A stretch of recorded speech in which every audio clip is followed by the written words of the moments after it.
Good morning, everyone. It is Friday, January 17 and 9:30 a.m. here in Phoenix, Arizona. I'm here with the three buddies for the Three Buddy Problem podcast, Costin, Raiu, and Juan Andres. How are you guys?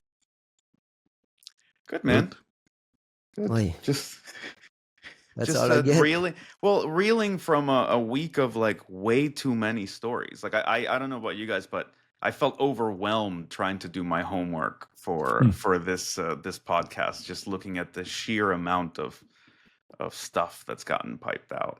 But this is cybersecurity. I mean, every now and then I go to the security week and I grab this trending stories list and post it on Twitter. And every week it's just 0 day after 0 day, Ivanti after Fortinet after You Microsoft know what I'm patches. And it's, realizing? I think this may be the first viable publication week after the New Year's. you So think so? like I think well, think about it, right? Like the January 10th to the 17th, like it's the first week where you think people are going to be paying attention again. So all the shit you didn't publish for like 3 weeks around Christmas to New Year's all of a sudden just comes flooding out. That's my guess, right? Let's As a start marketer. Let's start with the news around PlugX and the Justice Department and the FBI announcing that they partnered with French law enforcement authorities and a private security company in France called Sequoia to remove PlugX malware from 4,000 machines here in the US without the user's knowledge. I mean, they went and got a court order and basically did some point and clicking on removing this malware. The interesting part of this to me, Costin, is the Sequoia piece. Sequoia is a private cybersecurity company in France, and these guys had help me understand what they did, because from what I understand, does this qualify as what we have been talking about as hacking back? I don't think it qualifies as hacking back. If you ask me, it qualifies as maybe yet another of these law enforcement operations where they essentially step into people's houses to clean up the garbage, essentially for the good of the ecosystem, to reduce the risks and so on. Without So the owner's knowledge. without even notifying the owners that they are infected or that they've been disinfected. Well, they did. They did include a line that they're working with ISPs to notify folks post disinfection that they have been disinfected. And in fairness, like if you have this PlugX malware sitting on your machine, it's been sitting there forever. There've been multiple warnings. There've been IOCs. I mean, we've documented this thing at length. And if you haven't removed it, isn't it like at some point somebody's got to do something about it? It is. I think we discussed it maybe 15 episodes ago, like when we were talking about old routers and hardware that simply cannot be patched or disinfected, and about the government doing something about it. So maybe it falls into the same category. Personally, what I liked in this story, because again, this is not the first time that law enforcement takes such an action. So the Dutch police, for instance, they've been doing this kind of operations for a very long time, quite successfully. So I think what is different here is the fact that, the concept of sovereign disinfection, right? So Sequoia created a portal which allowed the law enforcement from different countries to take care of their own backyard, essentially. So that would be opposed to the Dutch police cleaning everybody, or the Dutch police cleaning computers in the United States, which everyone was a bit uneasy about, if you want. And the same idea maybe with FBI cleaning computers in Netherlands, I don't know, France, Italy, Romania, and everywhere else. So this portal, where law enforcement can simply define what is their backyard through IP ranges or CIDR. So they can do that and do two things essentially: send the command to the worm itself to kill itself, which the FBI says they tested and it operates well, so it doesn't involve any kind of abusive access, if you want. And the other option is to remotely deploy a tool. So that is What is like a that? binary. What is a tool? Define It's a tool. yeah, a binary that you can run on your computer, or the FBI can run on your machine, to remove the threat, to remove it, to clean the computer. And here we are obviously opening a big can of worms. If you ask me, it's a Pandora box.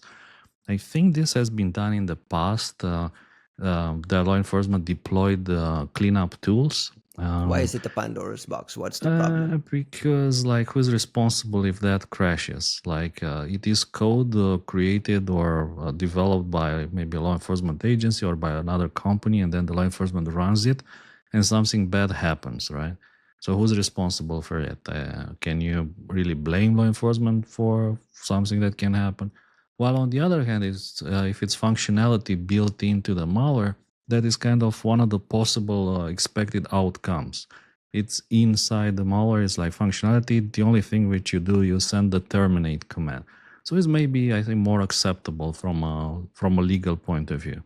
Juanito, I read the affidavit from the Justice Department, and they went to great length to make it clear that they used that specific thing that Costin just talked about, the Right. self-delete mechanism. The malware has a self-delete mechanism, and they just kind of figured out a way to go use the self-delete mechanism against the malware itself to do the removal.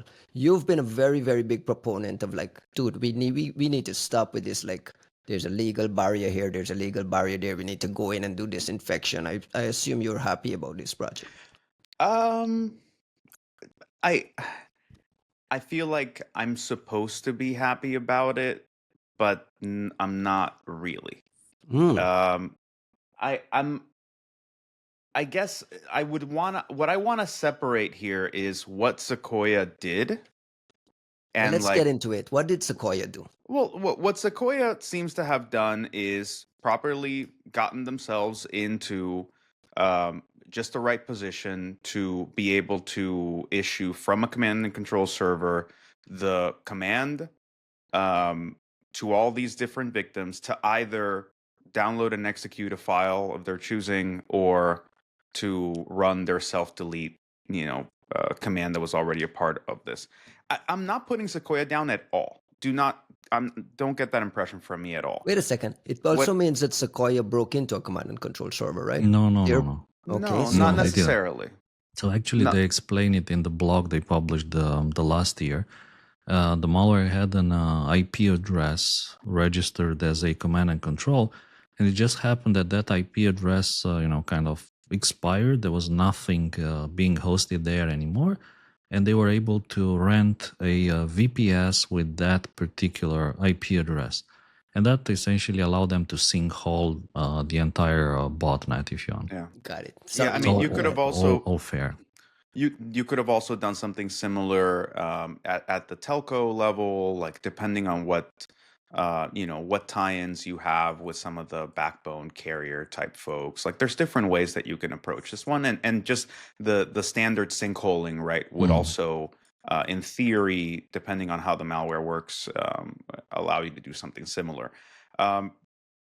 So I want to separate sort of what Sequoia did, what actually happened, from this kind of sovereign disinfection, FBI getting into the middle of the whole thing.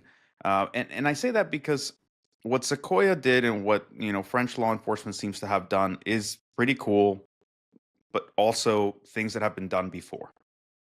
And so it's more of a good thing, essentially.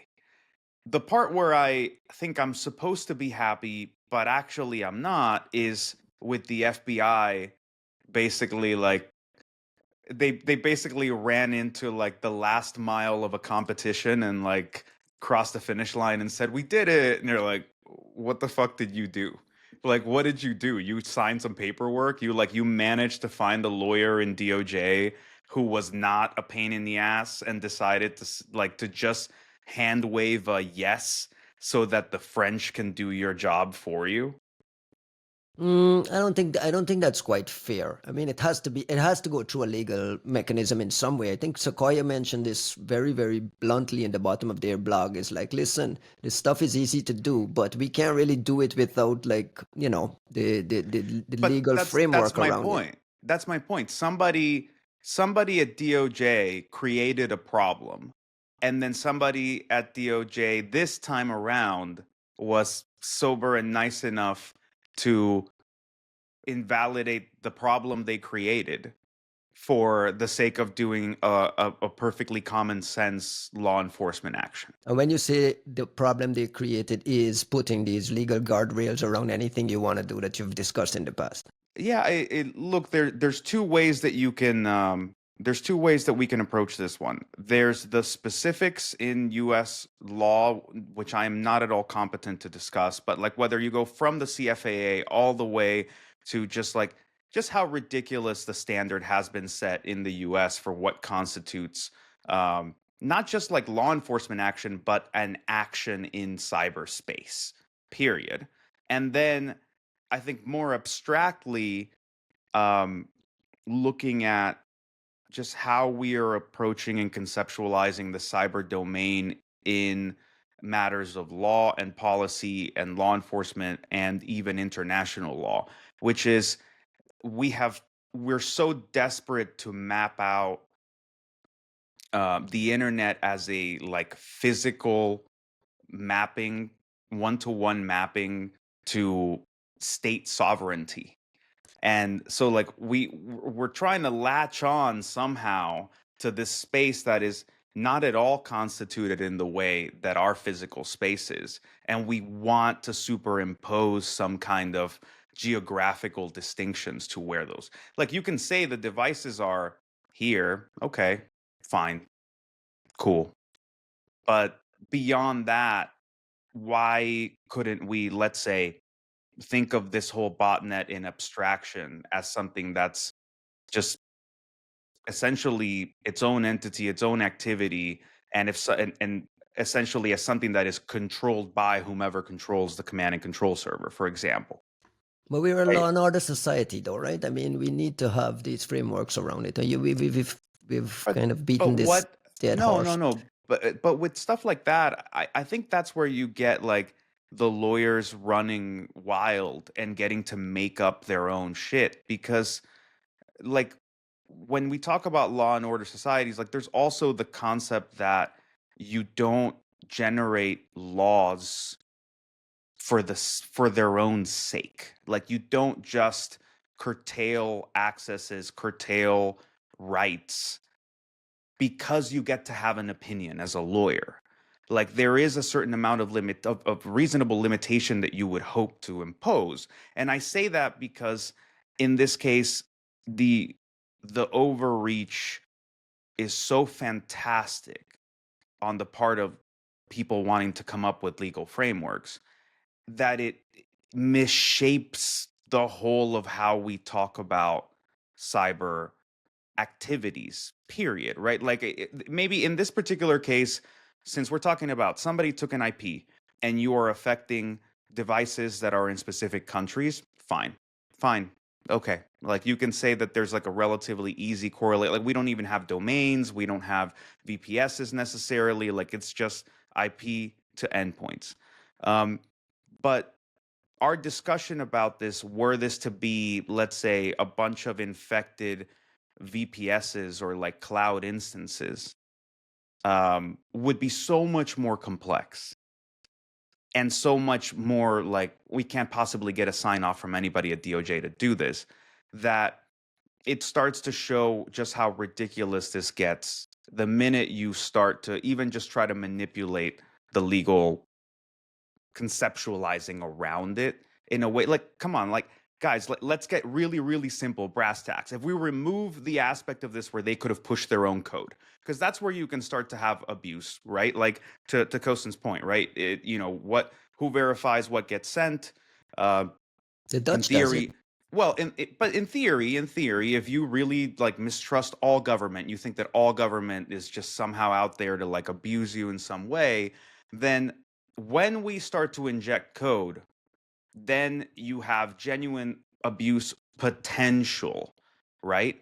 Which is why I think there's so much pussyfooting around this notion of, well, we didn't inject any functionality of our own. We had the option to run the malware's native self-delete command. And I say, like, I want to treat those two separately because we can have arguments about where the limitation should be and how the ideal would be for us to push our own code. But if we take that situation away and we just talk about the fact that like there's like mountains of process that just came up for the sake of somebody pushing a fucking single command to all nodes from one IP that just says self delete, and like that cleans everything up.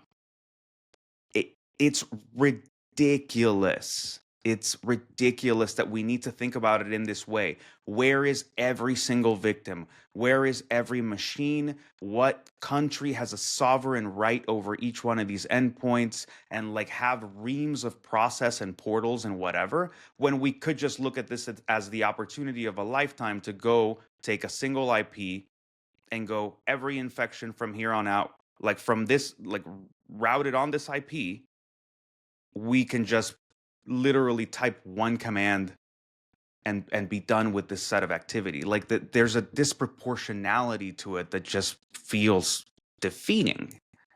There's a conversation that's happening quietly on Twitter, ex-Twitter.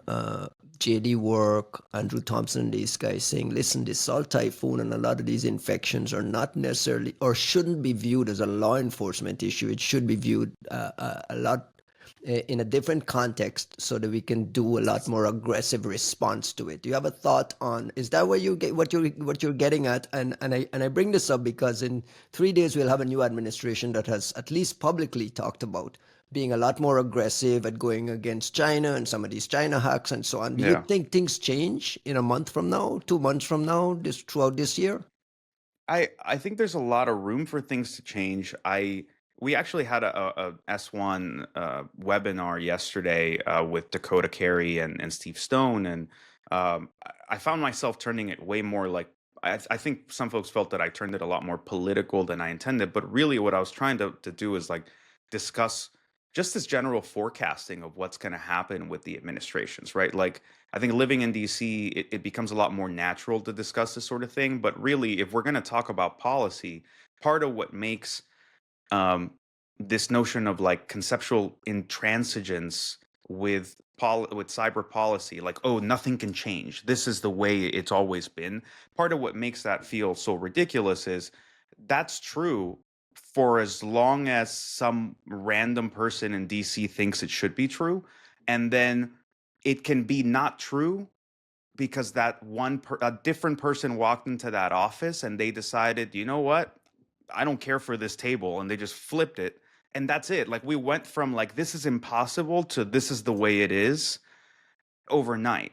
So normally when you get these like homeostatic administrations where they're just like more like, let's just keep the regime, everything going exactly the way that it is, you get that intransigence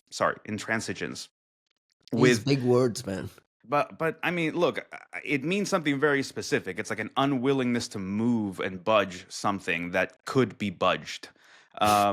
Where I think that's the main difference with the Trump administration. It's what we saw the first time around. Like, oh, we need a new shop, like CISA. Oh, this is stupid. Remove this, change the whole process of how we do cyber operations. Like the approvals change, just change it.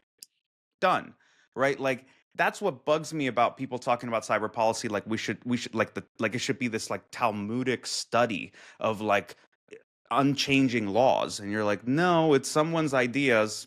They're kind of shitty in this or that way. What's a better idea? And then why don't we just like arbitrarily decide to switch this? That's what we're gonna see with this Trump administration. Is shit is unwritten. It is completely unwritten.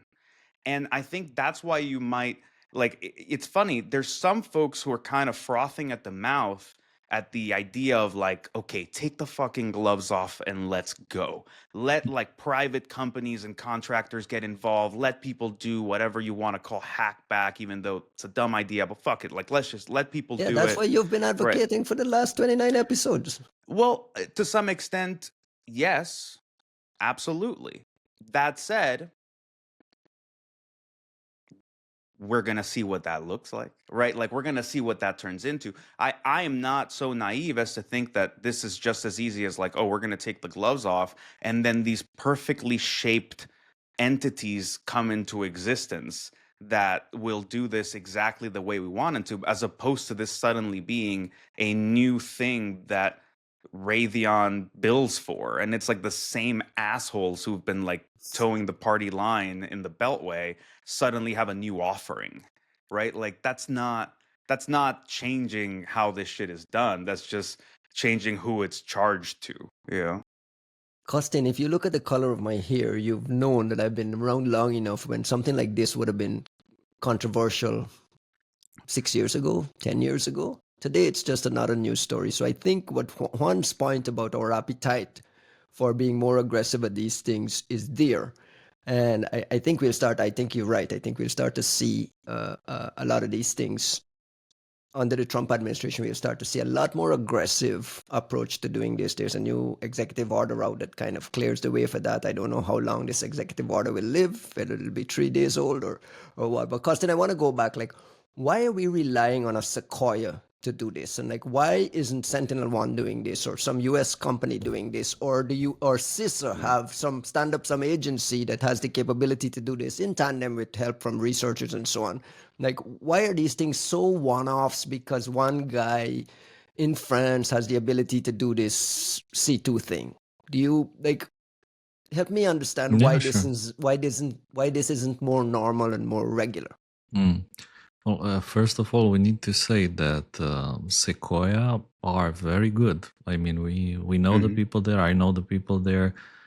Shout out to our friend Felix, who worked on this as well, but he also worked on many other interesting researches. So it's always a good idea to take a look at the sequoia.io blog and see what they've been working on. And by the way, there's a lot of very interesting research there. Yeah, but And there's smart people I everywhere. I mean, Sequoia, there's nothing. They're smart and brilliant, but there's nothing special about like what they were able to do. Why aren't there more brains? Not necessarily. So I do think that. So let me give you an example. It's relatively easy to sinkhole the domain, the command and control domain of something. And I mean, I've done that thousands of times. I know people like Moto-san, who's done it like hundreds of thousands of times. We're talking about hundreds of thousands of domains that got sinkholed. Now to sinkhole an IP address, that's like kind of a bit more tricky because you need to somehow get a VPS that has exactly the same IP address as the command and control server IP. And this is like not trivial. Like you either but the need to idea be that only very one lucky. person in the world can do it just doesn't sit right with me. I mean, that doesn't make sense. Yeah, but like, look, it's the same as I know discovering America. Like anyone could have done it. Why hasn't anyone done it before Christopher Columbus? It's the same. So I think what's brilliant here is the fact that Felix had the idea and he managed to actually Felix get Aimee. that Give the guy his specific full IP name address. credit. Yeah, Felix Aimee. So I think that that's kind of special. So I can't remember when someone was successful at sinkholing a particular IP address without law enforcement support, without national security agency support, and so on.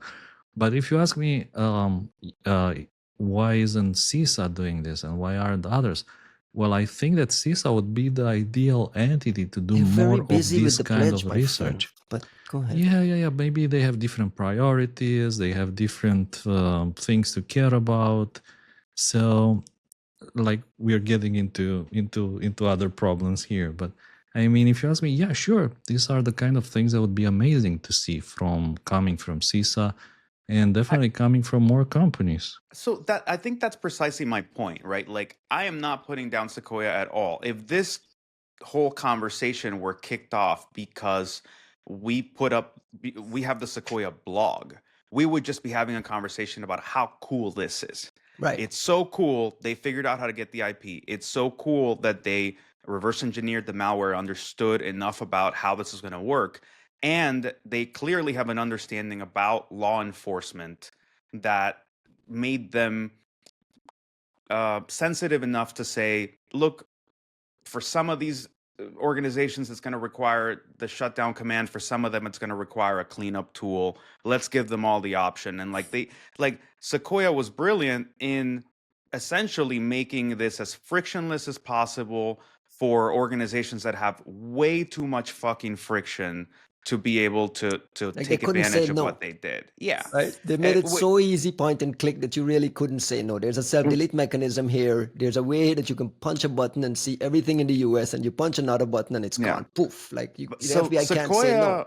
Sequoia fucking killed it, but what I want to focus on is like look at how much goes into somebody literally like putting your hand over the easy button and like and yet like what is the FBI celebrating? Like that they found a way, they in this particular case where somebody did everything for them, and it's not even something they have to act on in any way. All they have to do is sign enough papers to say, oh, we're not going to turn this into a problem for no reason. Right. Like Plus, what the fuck are they like what is this affidavit where you're like, oh my god, this is great? You're like, somebody has to document it. I think you're being a little harsh on law enforcement here. Like law enforcement law enforcement in the US had to manage it, and they had to get a court order. They have an affidavit. They had to put out a press release. Like I know. Look, I no shade on the FBI agents who took care of this and actually made it happen. Shout out to those guys. Yeah. Had they not done the work, this would not have happened. At the same time, like fuck the DOJ people above those agents who have made this so hard and don't seem to think there's a need to make it easier. Costin, this does not get rid of PlugX. This is just one variant of PlugX that's being used by one group. Can you back up a little bit and help the audience understand what is PlugX? Just give me a little bit of the history. Yeah, so this is like this super flexible malware that's been around for at least 10 years. Maybe I've seen the first versions of that 2008, 2009, if I'm not mistaken. Yeah, it was around the Aurora timeline, yeah. So it's been around for a very long time, and there's like multiple versions. There was another one that was super famous, which was Poison Ivy, if you remember that. That's even older probably than PlugX. And then at some points, we even saw like a mix between Poison Ivy and PlugX that some people called Poison Plug. And I think that was particularly super popular with APT41, for instance, I mean, among others. Then at some point, like even more sophisticated versions appeared, like Big PlugX, PlugX B, PlugX Y, Plug Y. And most recently, I think a lot of groups have just simply replaced PlugX with other platforms like PhantomNet, I think is one of them. And Shadowpad is it all Chinese? The equivalent of PlugX from 10 years ago is Shadowpad, basically. That I think we spotted for the first time with the NetSarang supply chain attack. So nowadays, I guess it's mostly Shadowpad. But yeah, in this particular case with PlugX, this was a version of PlugX that had the ability to replicate. So I think this is why, because typically with PlugX, you're talking about like a handful, like a dozen victims. But here we're talking about thousands, tens of thousands of victims. And the reason for that was this ability to replicate.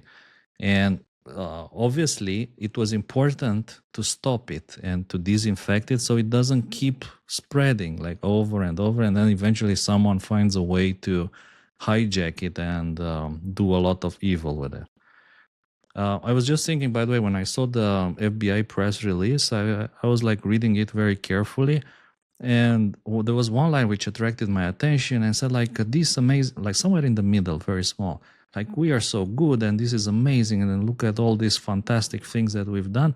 And all this was possible with the help of a French company. And that was like everything.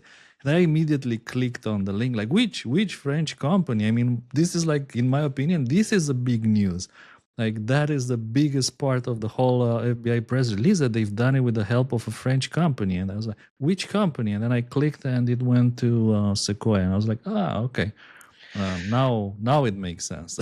I think this is the point Juan is making, right? Yeah. And it's not just that. Like it's not just, but like Costin is nailing exactly where my discomfort comes from, but I would take it just a tiny bit further, which is to say that I wonder if this would have been possible at all if it had been a US company, or if it had been a US law enforcement action in and of itself. Like, I wonder how much of this is just like, oh, we found a way to legally not get in the way of these people doing this, versus like, oh, if it were here, if it was us, right? If I, like, I made this portal, Silas makes this portal, that's much more plausible, right? Like, Silas makes this portal, and we go to the FBI and we're like, okay guys, like, let's go.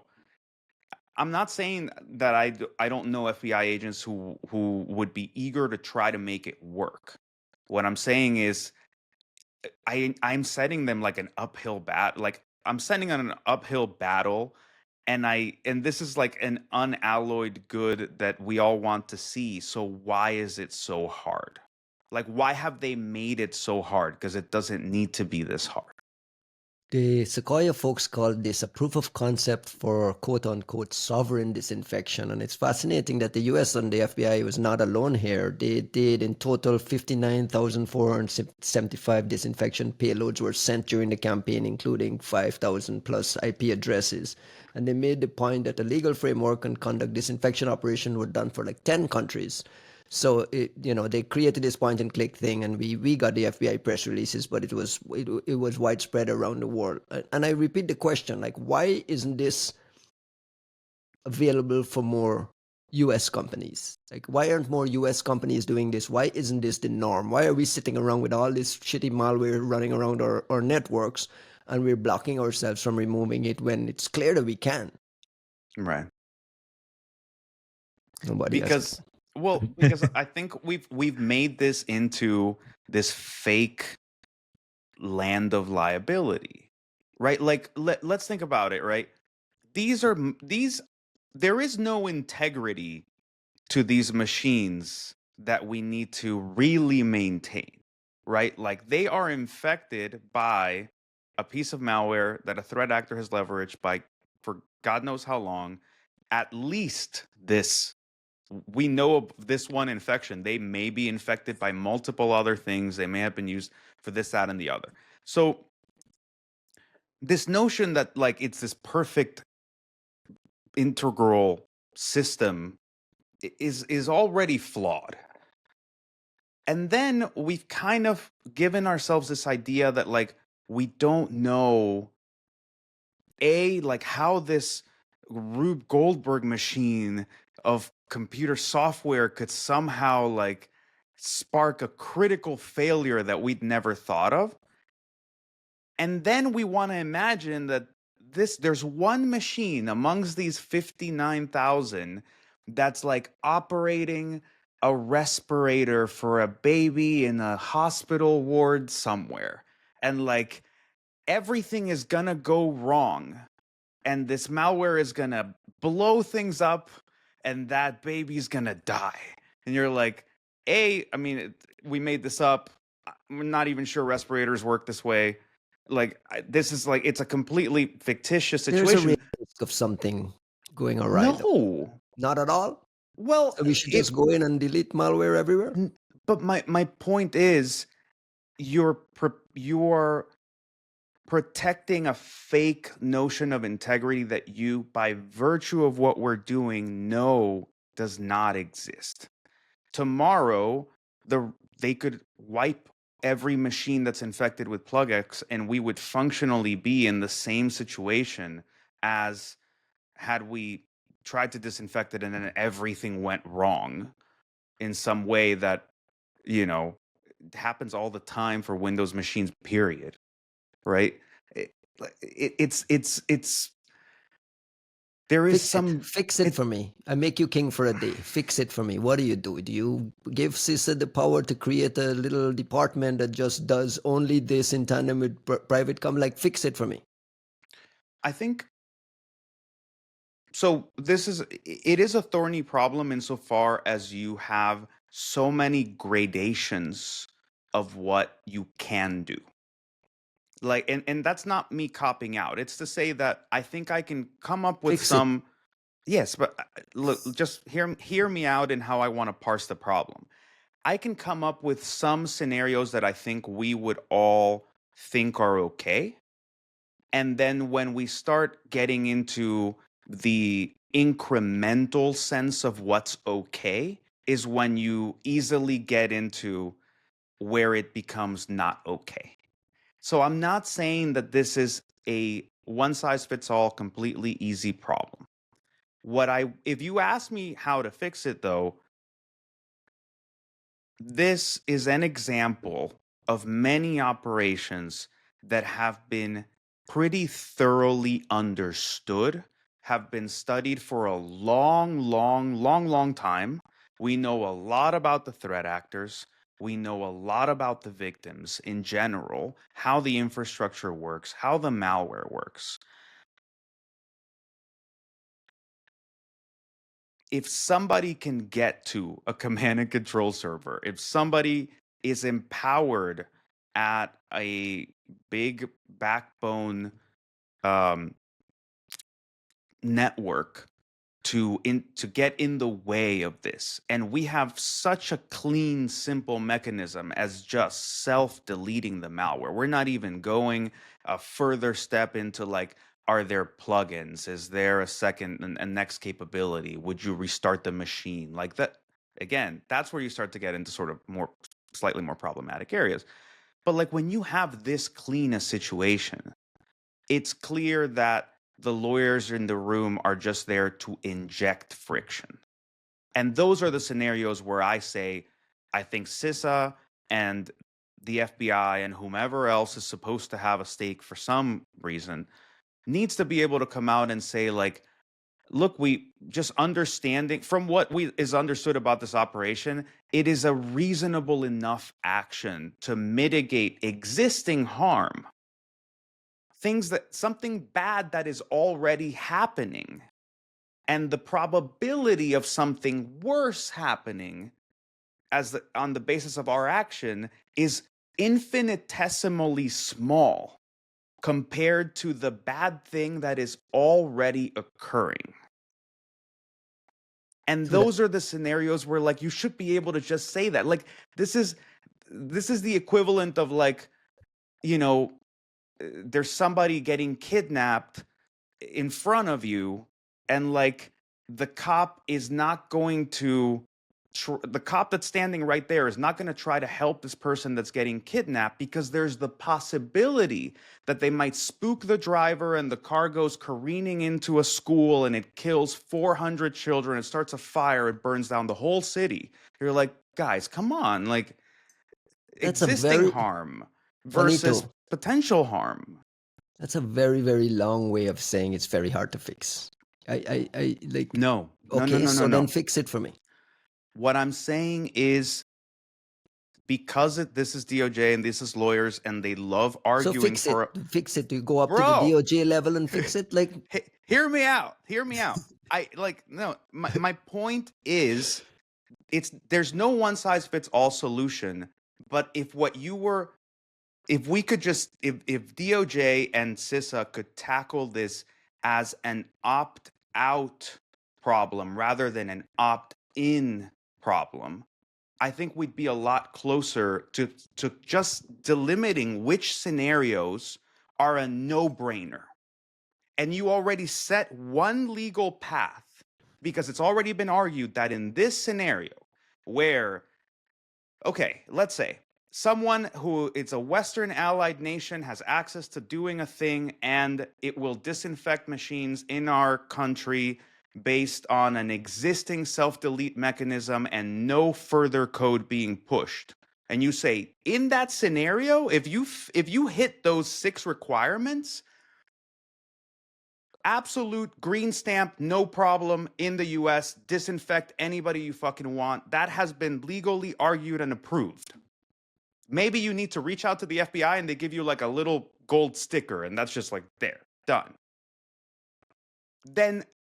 Then you have carved a significant path forward wherein all these wonderful public servants who just want to do good shit They know as long as we structure it this way, we can get this done. And we can go from this, like, instead of celebrating disinfecting like 4,000 machines, we can do this on a weekly and monthly basis because you have delimited what is okay.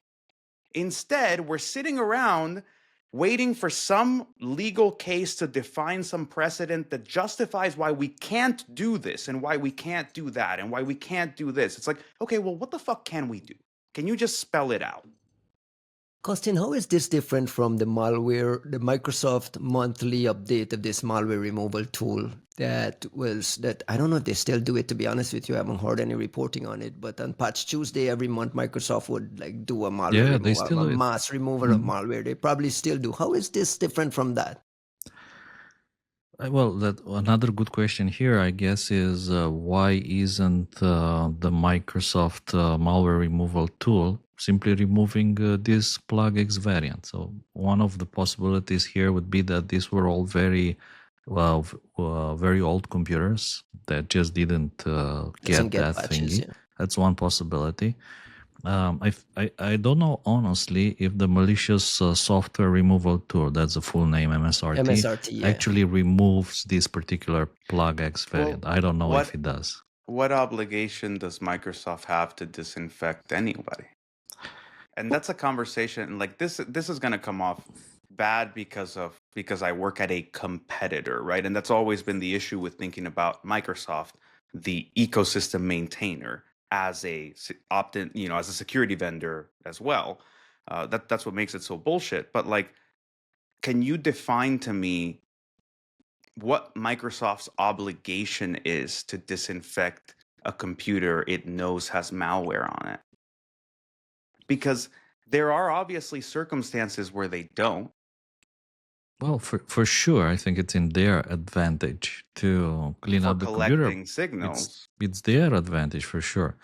But I mean, I don't think that's probably the most important thing here. I was just thinking that there are like variants of this operation which can be done, and maybe they're less intrusive and they do make a difference. So just as an example, pure, simple, random example, is your CISA, like, and Juan is the head of CISA, new head of CISA, Juan. So he starts working with ISPs and he says like, listen up guys, I want you all to keep tabs on people who are connecting to this IP address 45.142.166.112. And if someone connects there more than 20 days a month, then you block their internet. And like they're going to call you and say like, hey, my internet doesn't work anymore. You're going to say, you have a malware, install an antivirus, remove it, and you'll get back online. So that's, I think, one of the things which is being done in other countries and which works really. So this can be very easily automated for many different variants, but you need the cooperation of ISPs because people will be calling like, hey, why isn't my internet working? Well, you have a virus. Okay, what do I do? Install an antivirus. Which one? Ultra AV. That is that much more unacceptable in the US. To me, it's not. To me, this is like a soft. It's a soft approach. I agree with you in some common sense world where cybersecurity is the most important thing on earth. But in the US, the notion that I have taken away something that you're paying for in contracting because I've decided what is important for you to take care of in this given moment is a paternalism that I'm not saying that this is what I agree with. I'm saying that it's a paternalistic attitude Americans. What happens if you drive on the street with an expired driving license? You get pulled over and you get pulled over and you get in trouble, right? And can you drive afterwards? Not unless you renew your license. All right. So it sounds similar to what I'm talking about, right? Yeah, but it's not. It's not at all. Sorry, go. Well, it's not at all because like we don't let you're not born with a natural right and access to driving. Like it's something that you have to earn. Like you have to go get a license in the first place, right? Like children can't turn 16 and suddenly drive. they have to go through a course. You have to, and in a way, essentially, it's like a this tall to ride thing. It's not very tall, but like there is a bar that you're essentially, somebody has to sign off and say, okay, you're not insane and your eyes work well enough, and you kind of understand the rules of the road. You're allowed to do this. We don't do that, right? Like you don't have to pass a test to get on the internet. And in some ways, I don't think that that's what we actually want to happen, right? Like I think for technically sophisticated people, that's how we tend to view the internet. And you go like, ugh, why can't everyone be elite? Why can't we just live in our cool internet of the 90s where it was like you needed to have enough skill to even show up to the party, so much cooler people were chatting. The internet has become like almost essentially a universal human right according to certain organizations because of like the availability of information, education, etc. It the notion of like telling people that it's so important that they become disinfected with something they were infected with for 6 months and like it didn't end their lives, and like but we will take away some your access to this thing, like that's just a really hard sell.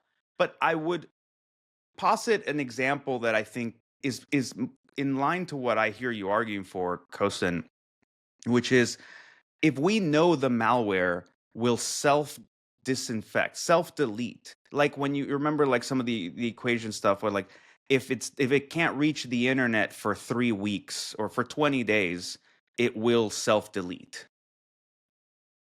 That is a situation where we can literally, like, you don't have to cut their people's internet. You can literally just say, well, let's just block their access to like routing this particular IP.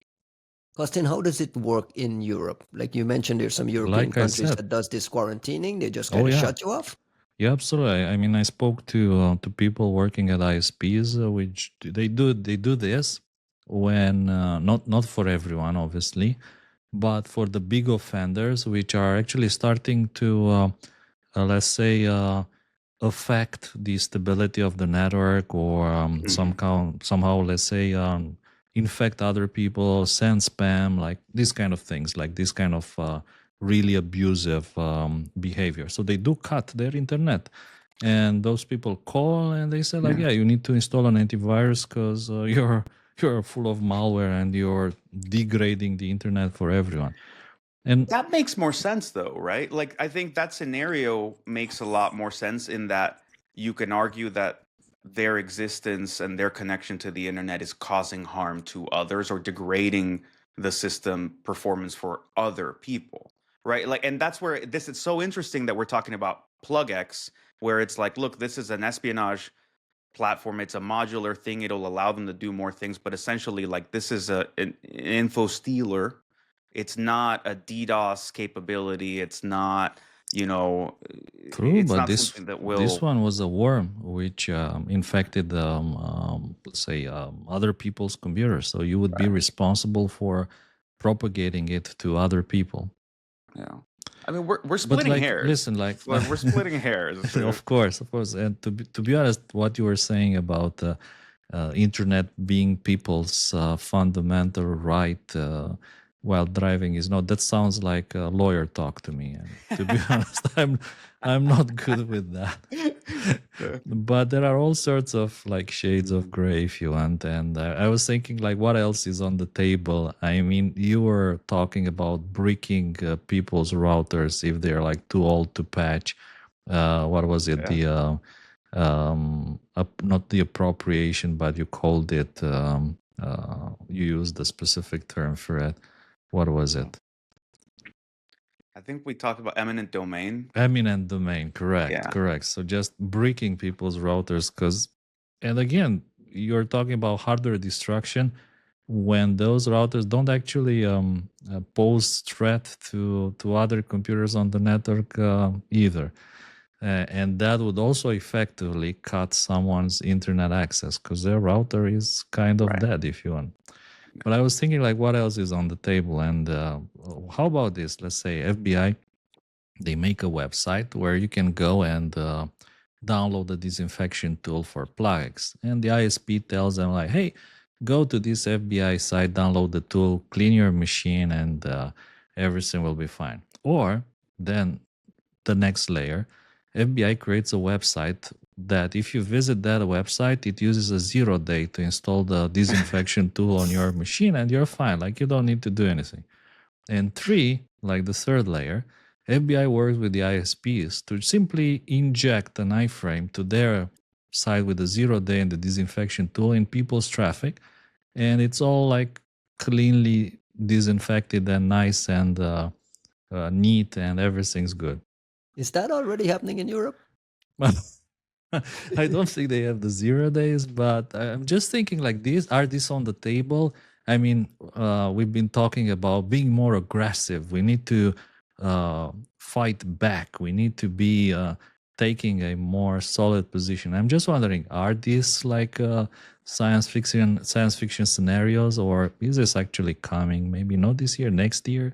Is this all coming? in the it's in the eyes of the policy beholders. I think that's precisely my point. It's hard to respect the people that right now are keeping their foot down saying this is not something you can do, when tomorrow somebody can just walk in and like grab an eraser and be like, nope, doesn't matter, go do it. Like Everything is on the table. all that needed to happen was one random bureaucrat being like, yeah, why not? And you're like, that's it? Like that's what was missing? That's what was keeping us from being able to do this?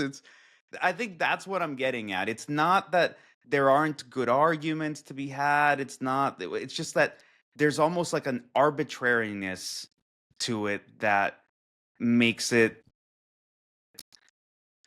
this, like there's an insane delta between the hyperbolic level of importance we give this when we talk about it and the complete inability to move like the smallest thing when it comes to like the bureaucrats and the folks that are actually managing like the processes.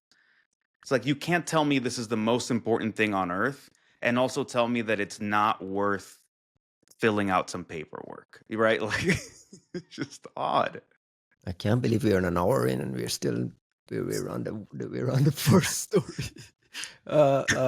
Quickly, the White House issues an executive order, cybersecurity executive order, Biden executive order as he's leaving, and it includes a call for it's kind of like an aim to make it easier for U.S. authorities to penalize foreign governments that target U.S. with cyber attacks. Is that related here, or is this just sanctions related, Juan? No, I mean the EO is pretty interesting, and I don't feel completely comfortable sort of even characterizing it, because effectively there's what this is as a political act, and there's what this is as like a matters of policy of like specific things. So like to kind of air out the politicking here, this is a very typical thing for an administration to do when there's going to be like a handover to another party, where you say, we think these are all important things that need to happen in this area, so we're just going to make them law like overnight and make it so that the other administration has to undo what they have said. Like, we think this is important enough to make it law. You need to make a point of undoing this the day that you walk in. And I mean, like, a Trump administration might not give a shit. Like, they will just probably walk in and be like, undo anything and everything that Biden ever did, right? Like, that seems to be. But cybersecurity right? is a bipartisan issue in this country. I feel like in general it's a bipartisan issue, and like a lot of the goals and aims of the executive order fits with what the new administration has been saying. And even if they agree with them, why would they want Biden to get credit for having put them in place? Fair. You know what I mean? Like, that's where the politicking bullshit takes over. So this stuff may not even be worth the pixels it's being displayed on. Like, it may not live for longer than like 45 seconds. But it does give you a sense of what the experts and the folks in this administration thought would have been the things they would have liked to accomplish maybe in a second term or in Why Kamala couldn't they issue it administration. 2 years ago? Like all these problems are not new. This is not the I problems want that to popped up ask three that. days before January 20th. Now you're speaking to what I was talking about with the PlugX thing. Now you're talking about what I was talking about with the PlugX thing. If this was that simple to just hand wave and you're like, okay, as of today, everything we said before that could not be done can now be done. Yeah, why the fuck couldn't you do it before? Why couldn't we have more comprehensive and I'm sure the answers come down to all the, a bunch of like bigger political problems. There is a general intransigence in these administrations and like unwillingness to like rock the boat and almost like pussyfooting about like taking big swings. Which is probably why we have a massive anti-establishment vote that just secured a Trump administration. And just along those lines, we have Jenny Easterly, Jack Cable, and the CISA folks doing a big giant victory lap around how amazing they were at CISA, spent $3 billion a year.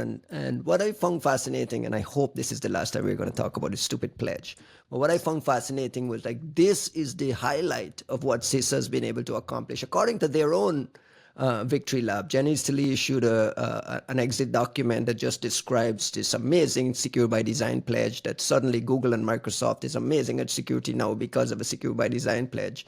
Jack Cable is being interviewed by CyberScoop and again doing a victory lap that they pledge, and more importantly, these progress reports that these vendors are issuing post signing the pledge is a sign that we're in the right direction. When 90% of all these stupid progress reports is a press release that they signed the pledge. Like Ivanti, for instance.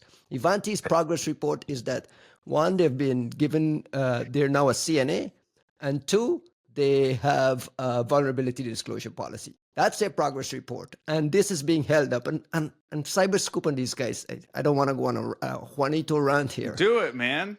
But like, what the fuck are we really writing about? Like there's no critical analysis. No one is questioning how this $3 billion was spent. What are the real like accomplishments? And I want to throw the question to you, Juan.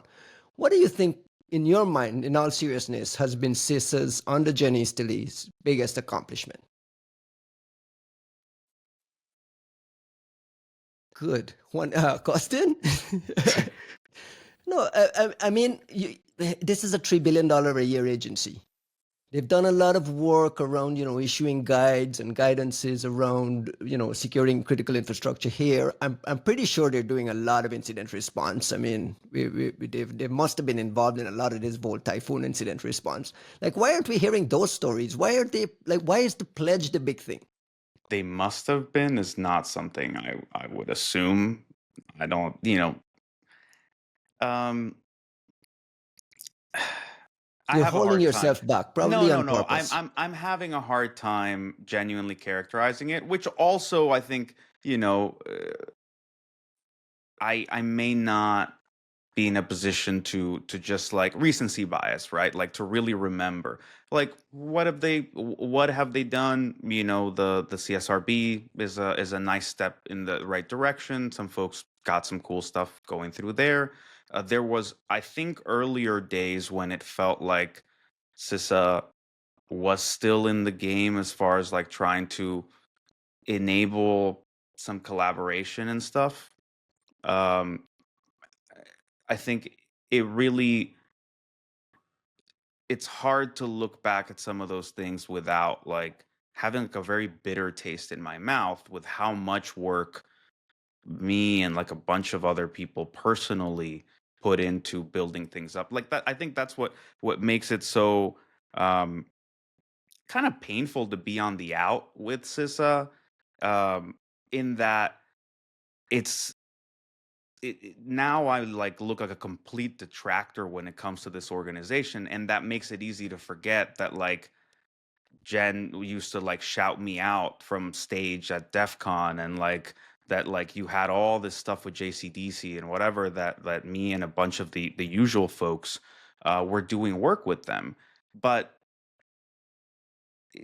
that's just looking at me as like a malcontent and forgetting that like I spent hundreds of hours literally doing free work for the US government, including CISA. on the premise of, hey, we're all here to try to make this community stuff work, right? Like, you want to put a house, like, you want to say, okay, we're like doing this, you know, in good faith and good conscience. You don't just like act so cynically that you go, oh, fuck you, this is never going to work. You show up and you say, okay, you want to put in some effort, I'll put in some effort with you, and like, let's see what we can accomplish. And it's I think CISA ultimately showed itself to be very much sunshine friends, right? Like, we saw that most clearly with the CTI League, with the efforts for like the God, what was it?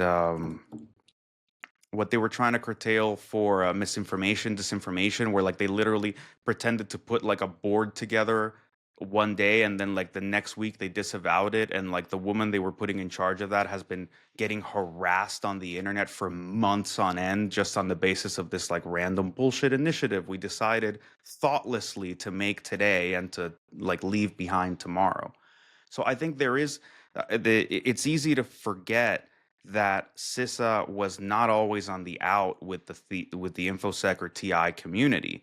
There was there was a period where everybody really, really, really tried to work with them, and then there is a lot of bitter disappointment that comes with having put so much fucking work and time to trying to make their initiatives work, to try to make them real, to advise them, to meet with them and say, hey, this is how you should be doing this. Hey, you can have all of our time. Call us. Like, well, you have my phone number. We'll personally sit down and like walk you through this thing. Like, before you do something dumb, like, call us. Like, we can all sit with you. We'll help you out. Like, the amount of that shit that was put forth to them is what fuels the bitterness now, where we're all kind of like, fuck this place. Because what we ended up seeing was the only thing that mattered was the PR. The only thing that mattered were the victory laps. The only thing that mattered was every The time we photo go on. shoots, the freaking Yeah. photo shoots. Like, Well, and I mean, it's at that point, I won't speak for anybody else, but I'll say that I personally started to feel kind of used. I felt used being like called in for a photo shoot that just goes posted on Twitter within 20 minutes to promote a talk at DEF CON. And it's like, we could have met up and talked about like real shit that needed to get done. And thank you for the challenge coin. But like, what mattered was the photo shoot. And then you would go, hey, we're going to follow up on this thing. Like, this important thing is happening. Yeah, absolutely. Talk to so and so about it. Nobody calls you, nobody answers. And that's the end. You're like, okay, well, so the whole point was the photo shoot. And like, I don't want that's to what. pick on, I don't want to pick on Jack Cable, but and by all indications, he's a brilliant guy who I've only heard good things. I've only heard good things. But about a month ago, CISA did a panel discussion on secure by design, secure by default initiatives, and literally on LinkedIn, the invitation to this panel was, please come, you'll get to take your picture with the pledge. It's like, what are we doing? What are we doing? The reporting out of Politico is that Sean Planky, a former U.S. Coast Guard veteran of the Pennsylvania National Guard and U.S. Coast Guard, is the pick to lead CISA. CISA, I'll remind folks, was implemented by Trump by law, so you really can't just get rid of it very, very easily. Do we know who this Sean Planky guy is? Not Juanito, really. I have mean, you ever met him? I don't know. I don't think so. Interesting to see like a SANS profile. You're like, oh, okay, cool. Yeah, which means he's been around in the security world for a little bit, worked under the Trump administration, the previous Trump administration. Hopefully. And just one other point on the goodwill thing. You mentioned feeling used. This goodwill extended across the industry as well. CISA had a black hat keynote, like I believe 4 years in a row. We were on the DEF CON stage 4 years in a row. And in very, very, positive, everyone's there to clap, take pictures. Dark Tangent was a big, giant cheerleader for CISA. And I wonder if these folks feel like we've gotten what we were promised out of CISA. I don't know. I don't know. I mean, I think Dark Tangent in particular, like, would have to. I would love to hear like an honest sense of like, okay, now that it's all said and done, because like Jeff Moss personally has like ascended in these ranks as well, Yeah. and it's great. Like have him. I think he is a He's a good. he's become a cheerleader though. Well, And he's a there isn't good. He's an advocate for hacking as like what it's always been, right? Like hacking is not a thing that should be like considered a pariah. You shouldn't go after, security researchers as like bad people. It's all been about creating like it's like a 20-year journey or 30-year journey to like give a venue and a voice and a normalcy to what was before considered something deviant by nature. And in that sense, okay, the mission continues. Is that the Where's the best advocacy? anti-establishment spirit, though? Where is the Oh, anti-establishment spirit into holding these people accountable, questioning authority, like, ah, demanding excellence from your government figures? Like, we put them on stage and we clap. Like, what is well, going on? let me look. I'm aggravated. Yeah, yeah. I see. No, I'm remembering now, like the beginnings of the sort of like the downfall with CISA and like Jenny Sterling's love affair with like the infosec industry and like all these people um, sort of swarming around and supporting. I think it really starts to get telegraphed by a different Cyberscoop article, which was like surprisingly, I had a really weird time with it because we were all surprised by the article in some way, and I found that if you read it very carefully, there were a bunch of stories, a bunch of interesting stories shoved into it as like throwaways. But the whole story was so about like the cosmetic elements of Jen Easterly's stardom that none of that stuff got addressed because of the way that it had been presented. And what was odd enough is like it was so clear that a lot of people were speaking up about things that were not going well, like wheeling and dealing with like Republicans and like all these issues where like, hey, yeah, JCDC is supposed to be like this whole thing on a Slack, but like nobody's logging on. They like logged everyone out and didn't realize for 2 weeks that nobody could sign back on. Like that's how much engagement is going on. Like things like that did not get any attention whatsoever, but you had people whom are big voices in the DEF CON space and on Twitter, but who I believe, and at least in my experience, had no experience collaborating with CISA, coming out to defend immediately, rabidly, that like people were talking this way about Jen and CISA, and not giving any credence whatsoever to what was being sort of like uh, just glossed over about folks basically saying, hey guys, like things are not working behind the curtain. And like that was the beginning. Then there were many articles like that kept sort of like just chewing a little bit and like just kind of showing that there was some malcontent, but at no point was that ever given validity, and at no point was that ever addressed. There was never a moment to say, hey, okay, like maybe we're not doing what we should be doing, or like maybe we could be doing more, or like okay, like let's pay the bill for all of the goodwill that has been given to us. It's like, oh no, well, we can't benefit from these people anymore, fuck them, let's go, like what's next? Yeah, I remember the article. I think it came across very anti-Jen Easterly, Mm-hmm. almost. And I there was some feedback I got. I think I spoke about this with our friend Kim Zetter. It's like if Jen Easterly was a man, would that story have been written? There was a little bit of that as well, and there was some Yeah. tone in there that felt very personal. I remember at the time calling myself Team Jen because of how Yeah. personal it felt. So Yeah. there was like I know probably some reporting issue. we disagreed on that a great deal. Um, I won't speak to, well, actually I will speak to it. No, I don't think that that angle would have been put on it had Jen been a man. Right? Like the level to which it hyper focused on her image. Um, it was not a good look, and that's not how I think it should have been reported, right? Because again, what I'm fixating on is, yeah, but read the paragraphs in between. Like, there's a lot of things that had never been said before in here that are red flags all over the place, and like they were never addressed at the time. Um, that doesn't, it doesn't do away with the fact that, like, yeah, the angle, and I think that's what defeated the article. It's what Yeah. made the article a failure. It could have been reporting on, like, finally a glimpse within what is actually happening at CISA, and like maybe not everything's okay, and instead it became cosmetic. Yeah. Costin, does this bore you?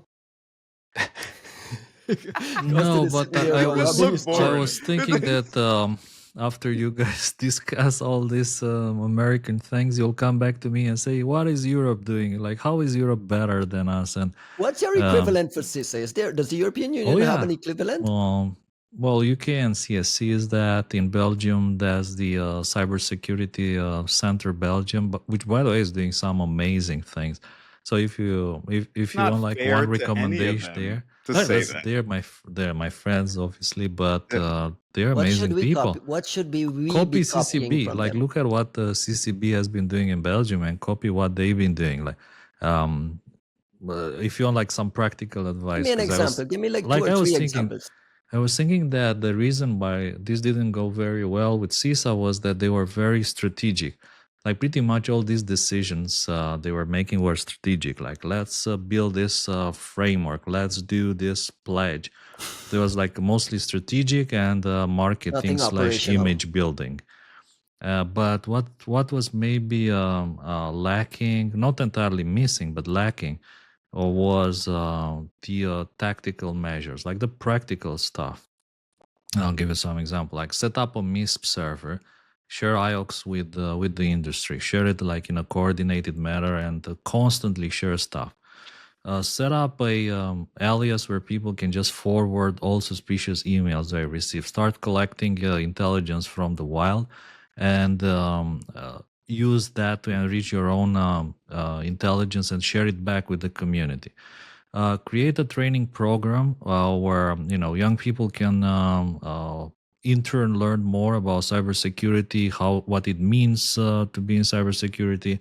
Try to develop partnerships with universities so that we have more people doing reverse engineering, writing good Yara rules, all these things. So like practical stuff, not these strategic paper signing things that help with the image, but they're like not very tactical. So, because if you want to win the war, like if you want to win in this field, you need both strategy and tactics. And I think that the tactical side was kind of missing.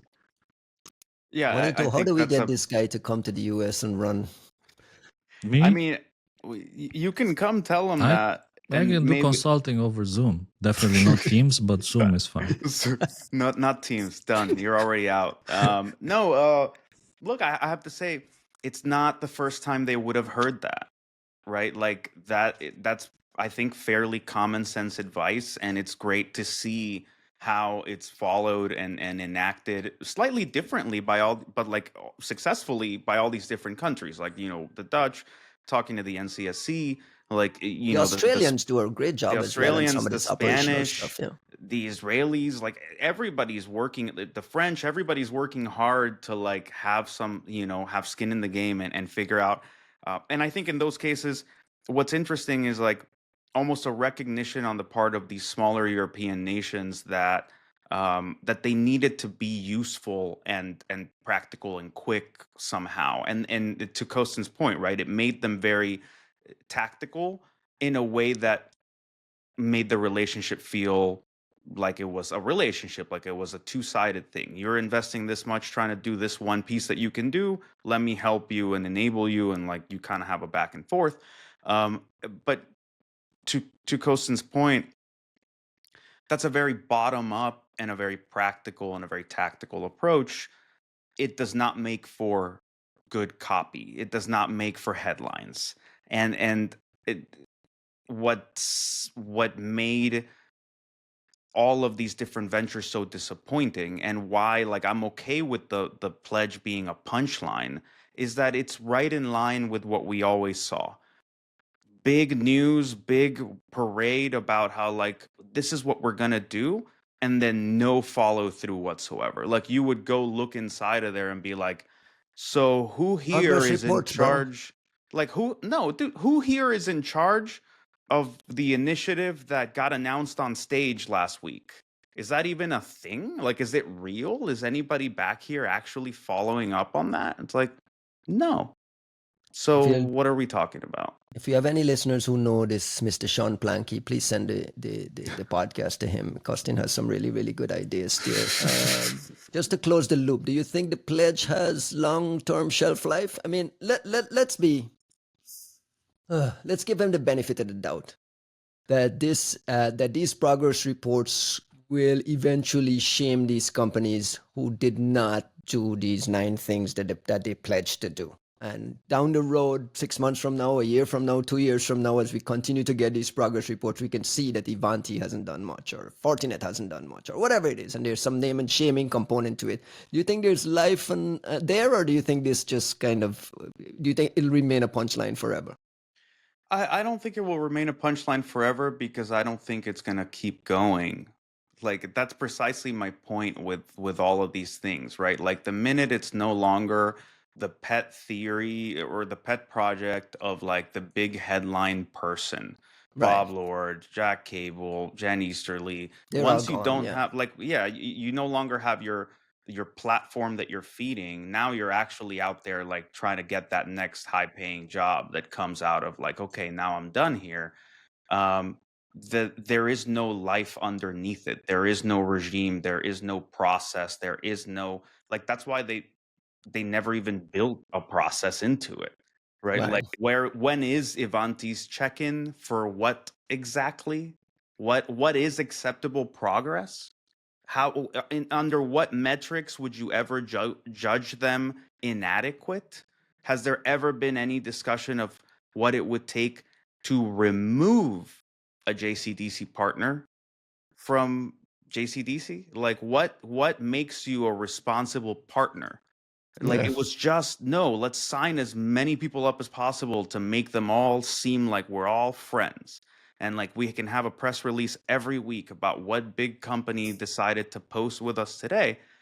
And then okay, but there's no enforcement, no standard, no requirements, no activities, nothing tactical as Kosin said. So with that being the case, like I almost expect like a giant reset switch Yeah. to go From off day in one. 3 days. Like literally just click, new thing, Do you completely new thing. do you think the CSRB survives? Because I feel like there's some value there. I I don't know. I would I think, the other question is does it survive if it survives to do what?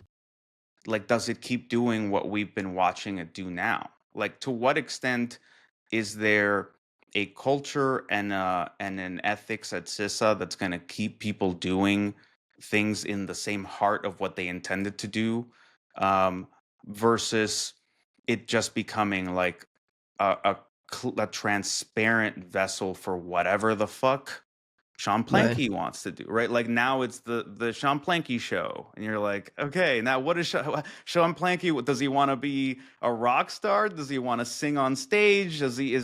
What's he into? Does he like cars? Like do we now CISA is How's all his car? singing voice? Yeah, like is it car themed now? Like what is Sean Plank? What are Sean Planky's hobbies? Just quickly to close the loop on CISA, because I have it in my head here. What stops Sean Planky from setting up an organization that just does what Costin has, IOCs and Yara rules? Just those 2 small things. Just releasing IOCs and Yara rules for things that we know about.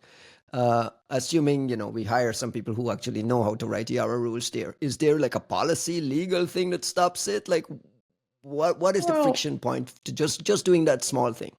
I think we had a conversation at some point about like, well, who wants to work at CISA to begin with? Like, we've had this conversation before. Like, Well, you can who? become a rock star by working there, so No, I mean, I don't know. That's a different discussion. But I'm saying like, if you want to track tactical talent, like, I don't know what stops Sean Planky because I don't really know what stopped Jen Easterly, other than it seemed that the priorities were elsewhere. There were people who were way more willing to entertain the notion of going to work at CISA than I think they ever should have. And like I advised them personally, I was like, dude, like don't do this. This isn't good for your career. It's not good for you.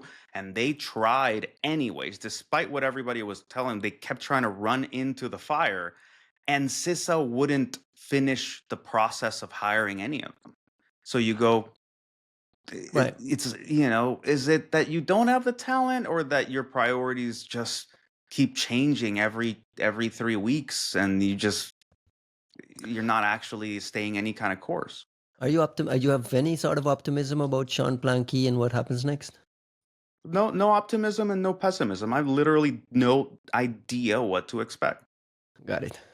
Speaking of fires, Fortinet is the latest. Fortinet is the latest all day this week. Last week we spent all the time on Ivanti. We'll give them a break this week. There you go. Fortinet is confirming critical zero-day vulnerability CVE 2024-55591 affecting FortiGate firewalls. Has been under active exploitation since at least last November. Allows bypass authentication, gain control of affected system. There's a patch and mitigation measures. Costin, do we have IOCs? Do we know who this is? What's the news here? I admit that I looked only very, very briefly into this, and I think there was another blog that Fortinet posted about this rootkit. A Linux that was rootkit, right? Yeah. that was deployed by the attackers, and I did look into the rootkit. I wrote my own YARA rules, but like in terms of the vulnerability itself, it's a bit tricky to play with this unless you actually own one of these devices. And I admit, you know me, I don't own Ivanti. I don't use any of this. I don't want to call them snake oil. No, I don't use any of these things. What I have like right here next to me is this PF Sans Netgate device. That's what I have, but. To be honest, I don't know that much about that, so perhaps Juan has a better understanding of what's been happening with this CV. No, not at all. I can't tell them apart, not even in the slightest. It's like you lose track, huh? I have Every week no there's a new one. idea. I have no idea what makes this different to like the one from 2 weeks ago or the one 3 weeks before that. I tell you what attracted my attention here was this vulnerability, which has been under active exploitation since at least November. Active exploitation allows attackers to bypass authentication and potentially gain control of the affected systems. Like, I'm always like, you know, I wouldn't say I go mad when I see that, like, potentially gain control. Like, what are we talking about? Like, of course, there's, like, who would, like, just get bypass authentication and do what? Change settings or reconfigure the IP address? No, this is, like, much worse. But, like, the language in some of these press releases is designed to minimize, like, the damage, to make it seem that it's not that serious. Like, you know, worst case, they just bypass authentication. Like, it's not that serious, right? Potentially maybe gain control of your device. Potentially. Meanwhile, possibly massively actively exploited. Right. Impact, and they're like, impact, full remote control of a victim's device. Severity level critical. Costin is completely right. Like, I think that's what makes it, you know, I think last episode you asked me if I thought that like Ivanti was improving, and I'm like, why would we assume that they are when at no point do we get somebody who stops and goes, okay, this is the reality of the situation. Like, this is how bad it is. It is actually really bad. And that's because of all of this stuff that, you know, we acquired all these companies and we thought that they had a higher level product than they did. And now we're kind of stuck. And our project is in 2 years to have a newly rebuilt software stack that is going to make us like the industry leader and like stick with us in the meantime, right? Like if you had a sober assessment like that, you could be like, okay, well, these dudes, I mean, they're going to take a walloping for being honest, but they're also going to be the adults from this point. So like, like, okay, invest into them, because in 6 months, 18 months, whatever, they're going to be the only ones that are going to have a good solution. Everyone else is still going to be shit, right? Like, but that requires leadership. That requires an actual leader to stand up and say, hey, this is why things are bad. This is how bad it is. We know that it is this bad. And now, like, this is how we address this. When Costin mentioned that he doesn't have a device to do any inspection, which is something we've discussed on this show in the past, is there room for innovation here for a Corellium-like sort of like, how do I, you click and virtualize this and give people some inspectability, or am I just like thinking crazy? I think there is, but in the end, like, this is CentOS, so I think the main issue would be about copyright and things like that, because I mean, Fortinet, these are like expensive things. A subscription to like a low-end kind of device is $4,000 per year, and if you miss a year, like then you need to pay back like all the months and all the years that you missed and you didn't pay for, which is kind of crazy in my opinion. So it's all about like the subscription model, and I think that's what makes it maybe a bit more tricky on how to get your hands on. But I don't know if you can share this page, by the way, Ryan, the one that has the information, because there's a section now that people on Twitter were absolutely mad about, and I was laughing so hard when I saw it. Like if you scroll a bit further, like the IOX, a bit further down, there you go. This one, this one, So let's read it. The following IP addresses were mostly found used by the attackers in the above logs. 1111.